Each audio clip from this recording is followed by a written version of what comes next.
ሰላም ጤና ይስጥልን ክቡራን ተመልካቾቻችንና አድማጮቻችን ዘውዱ መንግስቴ ነኝ ከዚህ ከአገር እንግሊዝ።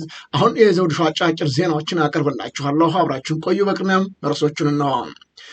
የጦር አዛዦች ተደናግጠዋል፣ ጦሩ እየፈራረሰ መሆኑን ታወቀ። ሚኒስትሩ መወገድ ያለበት ይወገዳል አሉ።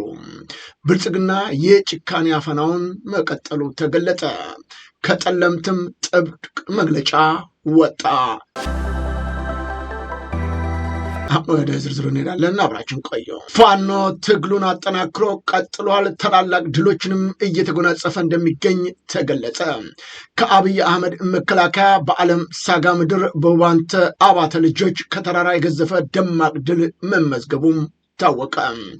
ሜጀር ጀነራል ውባንተ ተወርዋሪ ክፍለ ጦር ነው። የክፍለ ጦሩ ቃኝና መሐንዲስ አሳምነው ብርጌድ፣ ጉና ክፍለ ጦር፣ ገብረ መስቀል ብርጌድ ወይም ታቦር ሻለቃ የክፍለ ጦር ስራ አስፈጻሚዎቹ በዛሬው ዕለት እጅግ አስደማሚ ድል በውቤ ልጆች መገኘቱን ከስፍራው ያገኘነው መረጃ ይጠቁማል።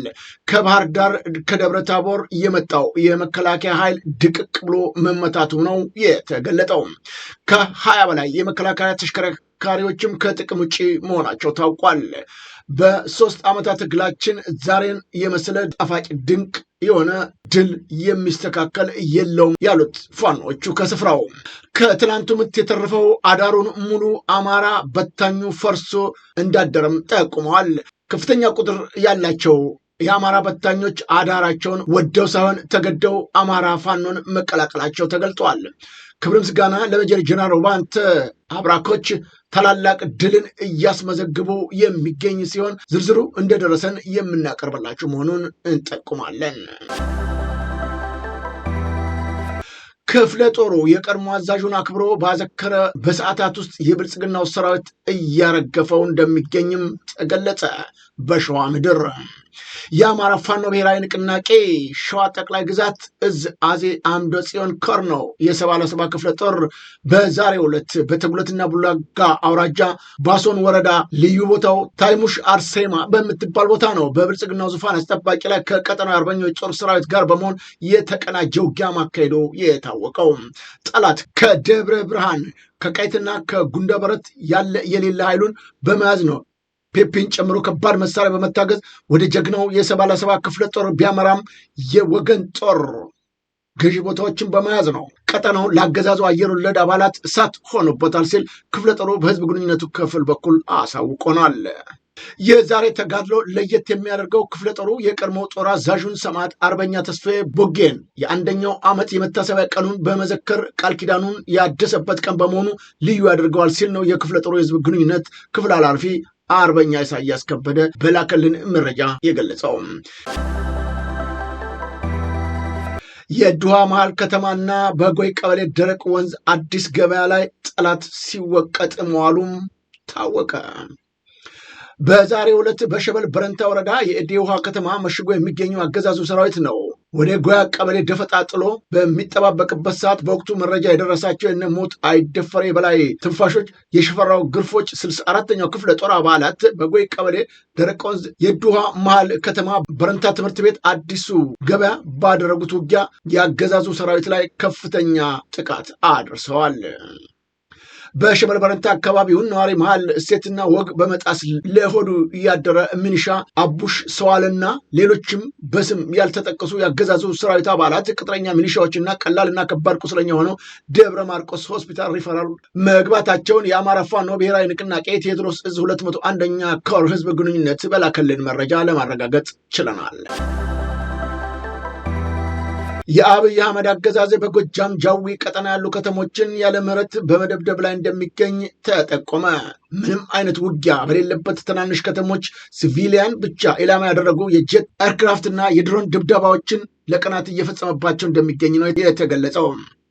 የካቲት 17 2018 ዓ.ም ሱዋታ፣ ኩምባር፣ ብሔራዊ የሚባሉ ትናንሽ ከተሞችና አካባቢዎች ላይ ከጠዋት እስከ ሌሊቱ ድረስ ድብደባ መፈጸሙ ታውቋል።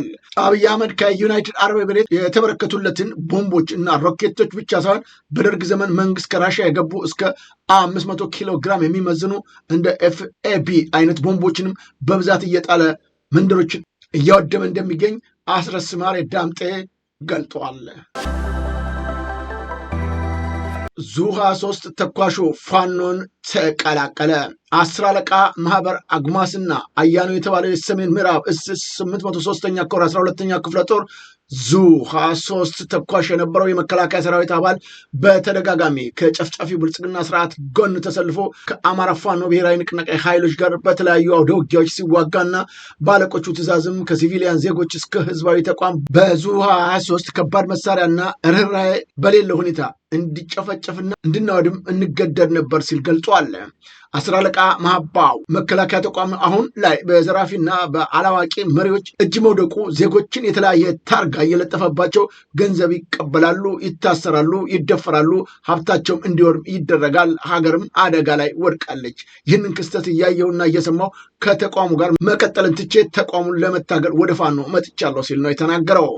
10 አለቃ ሙሀባ አግማስ ከመከላከያ ተቋም ወጥቶ የአማራ ፋኖ ብሔራዊ ንቅናቄ ሰሜን አማራ ቀጠና በላይ ዘለቅ እዝ ጎንደር የበጋሻው ክፍለ ጦር መቀላቀሉ እጅግ አስደስቶኛል ብለዋል። ክፍለ ጦራችንም አስተማማኝ ዙ 23 ተኳሽ በነፃ አስፈርሟል ያለው አርበኛ ታድሎ ደሴ መሳሪያውንም ከብርሃኑ ጁላ ስለምናገኘው በቅርቡ እኛም የመከላከያ ኃይልን በዙ 23 ለመቀጥቀጥ አሁን አቅማችን ጎልብቷል ሲል ገልጧል። ብልጽግናው ከየአቅጣጫው ጦርነቱ ውስጥ መግባቱን ተከትሎ ሰራዊቱ እየፈረሰ ፋኖን መቀላቀሉ ታወቀ። ከተለያዩ የጦር ግንባሮች ከመከላከያ ኃይሉ እየከዱ ነው ፋኖን መቀላቀላቸው የተገለጸው። እጅግ ቁጥሩ በርካታ የሆነ የመከላከያ ኃይል በየጊዜው ፋኖ መቀላቀሉን ያስደነገጣቸው የጦር አዛዦች ግራ ተጋብተናል፣ ማንን ነው የምናዋጋው ማለታቸው ነው የተገለጠው። በደቡብ እዝ 202ኛ ኮር የብልጽግና አገዛዝ ዙፋን ጠባቂ የነበሩ የሰራዊት አባላቶች ህዝባችንን አንዋጋም በማለት ነው ከነሙሉ ትጥቃቸው አማራ ፋኖ ብሔራዊ ንቅናቄ ምኒልክ እዝ 102ኛ ኮርን ተቀላቅለዋል። የኮሩ አመራሮችም አቀባበል አድርገውላቸዋል። ከጊዜው ወደ ጊዜ መከላከያን እየተዉ ፋኖን መቀላቀላቸው የቀጠለ ሲሆን በተጓዳኝም ፋኖ ጋር በሚደረጉ ውጊያዎች ጦርነቱን መቋቋም ያቃታቸው አካላቶች እጃቸውን ለፋኖ በመስጠት ላይ እንዳሉም ታውቋል። የጦር አዛዦቹ ዛሬም ጭምር ማንን ይዘን ነው የምንዋጋው? ብዙዎቹ እጃቸውን እየሰጡ እየተቀላቀሉ ነው። በርካቶቹም በሚደረገው ውጊያ ላይ ሽንፈታችንን መቋቋም ሲያቅተን እጃቸውን እየሰጡ ነው የሚገኙትም ብለዋል። ከአማራ ክልል በአስቸኳይ እስካልወጣን ድረስ ከፍተኛ ቁጥር ያለው የመከላከያ ኃይል ላይ የሚደርሰው ጉዳት እየከፋ እንደሚሆንም ነው በአዛዦቹ በኩል መረጃ እየወጣ የሚገኘው። የእስራኤሉ ፕሬዝዳንት አዲስ አበባ መግባታቸው ታወቀ።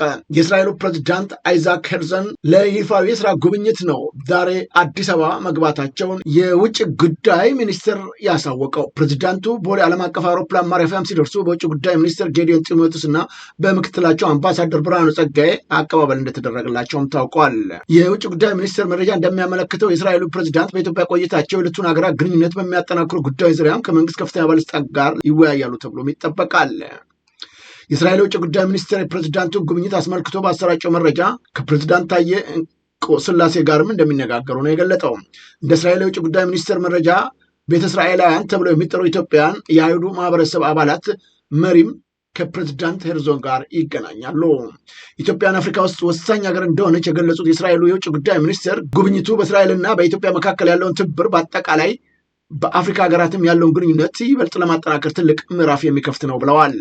ይህ በእንዲህ እንዳለም ጠቅላይ ሚኒስትር አብይ አህመድም ከእስራኤል ፕሬዝዳንት አይዛክ ጋር መወያየታቸውን በማህበራዊ ትስስር ገጻቸው ባሰፈሩት ጽሑፍ ላይ ዛሬ ወደ ኢትዮጵያ ለይፋ ጉብኝት የመጡት የእስራኤል ፕሬዝዳንት አይዛክ ተቀብዬ ፍሬያማ ውይይት አድርጌያለሁም ብለዋል። በውይይቱ የኢትዮጵያና የእስራኤል ግንኙነት በማጤን በወል ፍላጎታችንን ላይ የተመሰረተ ትብብራችንን የምናደርግባቸው መንገዶችን ተመልክተናል ነው ያሉት ጠቅላይ ሚኒስትሩ።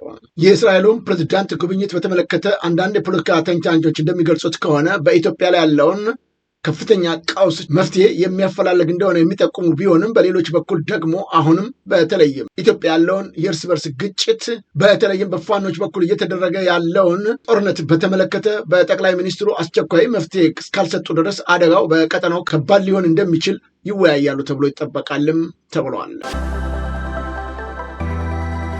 መወገድ ያለበት ይወገዳል አሉ ሚኒስትሩ የጠቅላይ ሚኒስትር አብይ አህመድ የምስራቅ አፍሪካ ጉዳዮች አማካሪ የሆኑት አቶ ጌታቸው ረዳ በአዲስ አበባ ከትግራይ ከተውጣጡ የፖለቲካ ሰዎች ጋር ጦርነት እንዳይነሳ በሚያስችሉ ጉዳዮች ላይ ለመምከር በተካሄደው ውይይት ላይ ባደረጉት ንግግር ነው ታግለን ጦርነቱን እንዳይነሳ እናደርጋለን ሲሉ የተደመጡት። አቶ ጌታቸው ረዳ ግጭቱ ከመነሳቱ በፊት ማድረግ ያለብንን ነገር አስቀድመን እናደርጋለን፣ መስራት ያለብንንም በሚስጥር እንሰራለን። አሁን ትግራይ ላይ ያለው ኃይል ለማንም የሚያስብና የሚጨነቅ አይደለም። በፍጹም ለታጋዮችም ሆነ ለህዝቡም አያስብም። ግጭት ከመነሳቱ በፊት ማድረግ ያለብን ሁሉ እናደርጋለን። አንዴ ግጭት ከተነሳ ግን የፌዴራል መንግስቱ ቁመህ ተመልከት፣ ስራን አትስራ ማለት አንችልም። ግጭት ከመነሳቱ በፊት መወገድ ያለበትን ኃይል እናስወግደዋለን ሲሉ ተናግረዋል። የጠለምት አማራ ማንነት ወሰን አስመላሽ ኮሚቴ ጥብቅ መግለጫ ወጣ። የፌዴሬሽን ምክር ቤት በ5/5/2018 ዓ.ም ለኢትዮጵያ ብሔራዊ ምርጫ ቦርድ በጻፈው ደብዳቤ የሁመራ፣ የአድረመጥ፣ የኮረም፣ የወፍላ፣ የጠለምትና የራያ አላማጣ ምርጫ ክልሎች ከትግራይ ክልል ውጭ ሆነው ለብቻቸው በቀጥታ ለህዝብ ተወካዮች ምክር ቤት ምርጫ እንዲደረግ የተላለፈው ውሳኔ ተከትሎ ነው። የካቲት 16 2018 ዓ.ም የኢትዮጵያ ብሔራዊ ምርጫ ቦርድ ያስተላለፈው ውሳኔ ተመልክተነዋል ሲል መግለጫውን የጀመረው እንደ ጠለምት የአማራ ማንነት ወሰን አስመላሽ ኮሚቴ ውሳኔው የህዝባችን የዘመናት ትግል አንድ ምዕራፍ ያሻገረ ከፍትሃዊ የአማራ ማንነት ትግላችን ጎን የቆመ ፍትህ ወዳድ ኢትዮጵያን ሁሉ ለሰላማዊ ትግሉ እንዲታመኑ ያደረገ ሆኖ አግኝተነዋል ሲል ገልጿል። ይህንን ስንል ግን የጠለምት አማራ ህዝብ ለ3 አስርት ዓመታት የሚሻገር የመከራ ጊዜ አፓርታይድ አገዛዝ ተጭኖበት መቆየቱ መላው ኢትዮጵያ ብሔር ብሔረሰቦች የሚያውቁት ወንታ መሆኑን መሰረት በማድረግ ነው ብለዋል። በ1987 ህገ መንግስት ከመጽደቁ በፊት በኃይል በጭፍለቃ ተይዘን ከእናት ግዛታችን ሰሜን ቤገምድር አማራ ተነጥለን ለመኖር ተገደን ነበር ያለው መግለጫው በዚህ የትህነግ አገዛዝ ዘመን አማራዊ ማንነታችን የጥቃት ምንጭ ሆኖብን ዛሬ ይቅር ብንል እንኳን መቼም ልንዘነጋው የማይችል በደል ተፈጽሞብናል። ይህም ሆኖ ከበርካታ የህዝብ የትግል ውጣ ውረድ በኋላ ለዚህ የትግል ምዕራፍ ላይ በደረስንበት ወቅት የህዝባችን ፖለቲካዊ መብትና ህገ መንግስታዊ እኩልና ለማረጋገጥ አንድ ምዕራፍ ወደፊት መራመድ የተቻለበት ውሳኔ ከፌዴሪ ፌዴሬሽን ምክር ቤት በመወሰኑ የሰማዕታት የትግል አደራ ወደ ዋናው ግብ እንደቀረበ ይሰማናል ሲል ገልጧል። ይህንን ተከትሎ ጨለማውን ዘመን አልጋ ወራሽ የሆኑ እንደ ስምረት ፓርቲ ያሉ የትህነግ ውርስ አስቀጣዮች የጠለምትን አማራ ህዝብ በራስን በራስ የማስተዳደር ህገ መንግስታዊ መብቱን ዳግም በሚጨፈልቅ መልኩ ወደ ዳግም የባርነት አገዛዝ ለመውሰድ እውነተኛውንና ፍትሐዊ የጠለምትን አማራ ህዝብ ጥያቄ ለመደፍጠጥ ለማፈን የሚደረጉትን ህገወጥ ድርጊቶች አምረረን እንቃወማለንም ሲል ገልጿል። በመግለጫው ሰላማዊ ህጋዊ ስርዓትን ያከበረ የማንነት ትግላችን ዘላቂ ምላሽ እንዳያገኝ በመግለጫ በፕሮፓጋንዳ ሁኔታዎችን የማወሳሰብ ሴራ፣ ሸፍጥና ግጭት ዓላማ ያለው ንግግር እንቅስቃሴ የሚያደርጉ የትኞቹንም የጨለማ ዘመን አልጋ ወራሾች ከትነግ እኩል አምረረን እንደምንታገላቸው እናረጋግጣለን ሲል ነው ያሳወቀው። ለዘመናት ሲታገላቸው የኖሩት ሶስቱንም የአማራ ታሪካዊ ርስቶች ማለትም ጠለምትን፣ ራያንና ወልቃይትን ጠገዴን ከማንነት ክርስት ባሻገር ቁልፍ ሀገራዊ የህልውና ጉዳዮች ናቸው። ሰፊና ዝርዝር መግለጫዎችን ያወጣው የጠለምት አማራ ማንነት ወሰን አስመላሽ ኮሚቴ በመጨረሻም እኛ የጠለምት አማራዎች ታሪካችንን፣ ስሪታችንን፣ ማንነታችንን፣ ስነ ልቦናችንን ጎንደሬ አማራ ነው። አስተዳደራዊ ፍላጎታችንም የማንነታችን አካል ከሆነው ከአማራ ህዝብ ጋር በመሆን አማራዊ ማንነታችንና ተከዜ ወሰናችን በዘላቂነት እንዲከበር ለመጣንበት የትግል ኢላማ ጸንተን እንደምንዘልቅ እናረጋግጣለን ሲል ለዘውዱ ሾው ሚዲያ በቀጥታ በላከው መረጃ ገልጧል። አዲስ ስታንዳርድ የምዝገባ ምስክር ወረቀቱ ተሰረዘ። የኢትዮጵያ መገናኛ ብዙሃን ባለስልጣን የአዲስ ስታንዳርድ በይነ መረብ መገናኛ ብዙሃን ሚዲያ የምዝገባ ምስክር ወረቀቱን ሰርዣለሁ አለ። ባለስልጣን መስሪያ ቤቱ አዲስ ስታንዳርድ የበይነ መረብ መገናኛ ብዙሃን የሚዲያ ስነ ምግባርን፣ የኢትዮጵያን ህጎችና የሀገርና የህዝብን ብሔራዊ ጥቅም አደጋ ላይ የሚጥሉ ዘገባዎች በተደጋጋሚ በማሰራጨት ላይ ይገኛልን ብሏል። አዲስ ስታንዳርድ የበይነ መረብ መገናኛ ብዙሃን እንዲታረም እና በአጥፊ አካሄዱ እንዲቆጠብ በተደጋጋሚ ምክር ሲሰጠው ቢቆይም ለመታረም ፈቃደኛ ሳይሆን ቆርቷል ሲል ነው የገለጠው። በተጨማሪ በሚዲያ ዘርፉ ላይ የሙያ ስነ ምግባርና የሀገርና የህዝብን ብሔራዊ ጥቅም አክብሮ እንዲሰራ ተደጋጋሚ ማሳሰቢያ እና ማስጠንቀቂያ ቢሰጠውም ለመታት ፈቃደኛ አልሆነም ብሏል። ይህን ተከትሎ ነው ከየካቲት 17 2018 ዓ.ም ጀምሮ የምዝገባ ምስክር ወረቀቱ ተሰርዟል፣ ምንም አይነት የሚዲያ ፈቃድም እና እውቅና የለውም ሲል የገለጠው። ይህ በእንዲህ እንዳለ አዲስ ስታንዳርድ ሚዲያም ስራ ፈቃዱ መሰረዙ ተገቢነት የለውም ሲልም ምላሽ ሰጥቷል። የአዲስ ስታንዳርድ ዋና አዘጋጅ ዮናስ ከድር የቀረበውን ክስ ውድቅ አድርጎታል። እስካሁን ምንም አይነት መደበኛ ማስጠንቀቂያ አልደረሰንም በማለት ነው ክሱን ከእውነት የራቀ ሐሰት ሲል የገለጠው።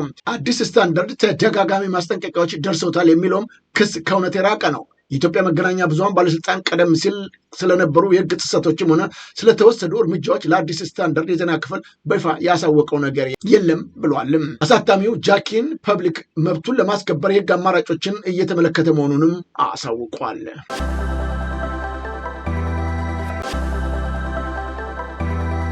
አርሲ ዛሬም የኢትዮጵያን ኦርቶዶክስ ተዋሕዶ ቤተክርስቲያን እምነት ተከታዮች ደም እየፈሰሰባት ነው ተባለ።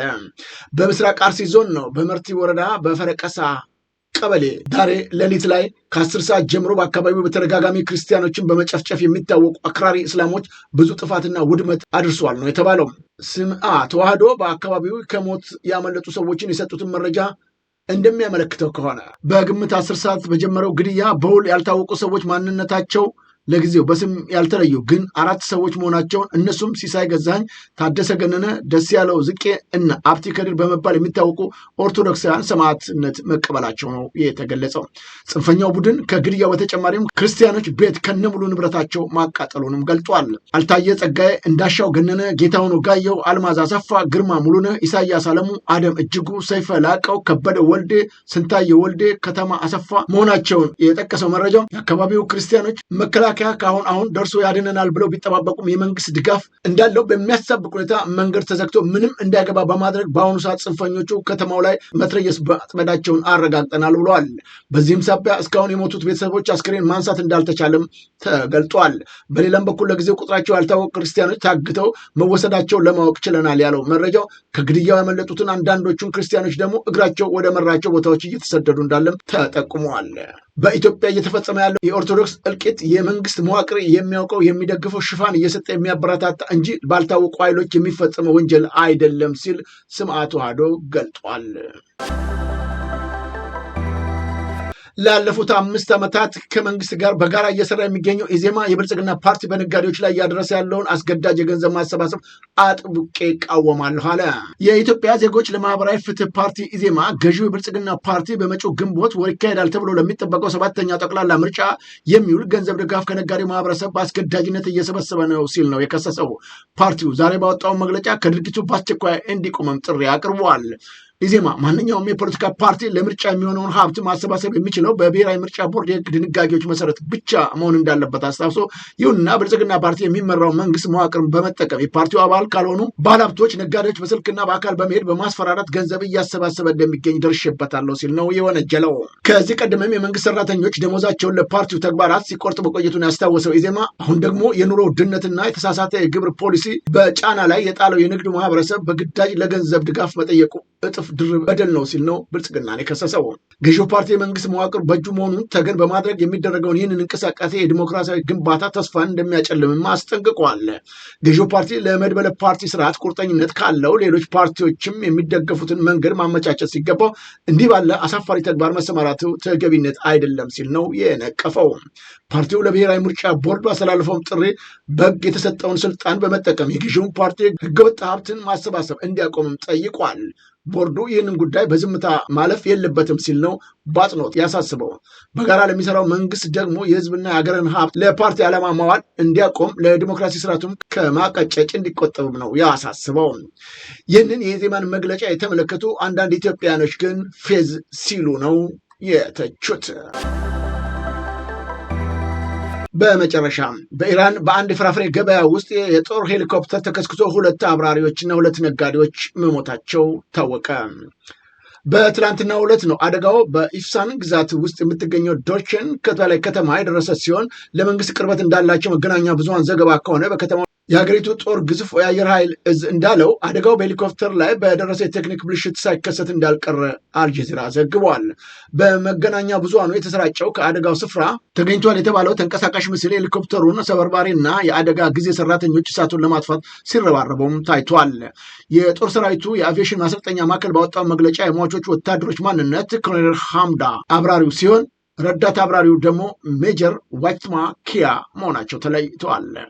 ሄሊኮፕተሩ ተከስክሶ እሳት በመነሳቱ በገበያው ውስጥ በንግድ ሱቆች ወይም ቦታዎች ላይ የነበሩ 2 ሰዎችም ወዲያውኑ ህይወታቸው ማለፉ ነው የተዘገበው። የጦር ሰራዊቱ ማዕከል ለአደጋ መንስኤ በመመርመር ላይ መሆኑን ገልጾ የአካባቢው የፍትህ አካል ኃላፊ ጀፊር በበኩላቸው መዝገብ ከፍተው መርማሪዎቹን ወደ ስፍራው መላካቸው ተነግሯል።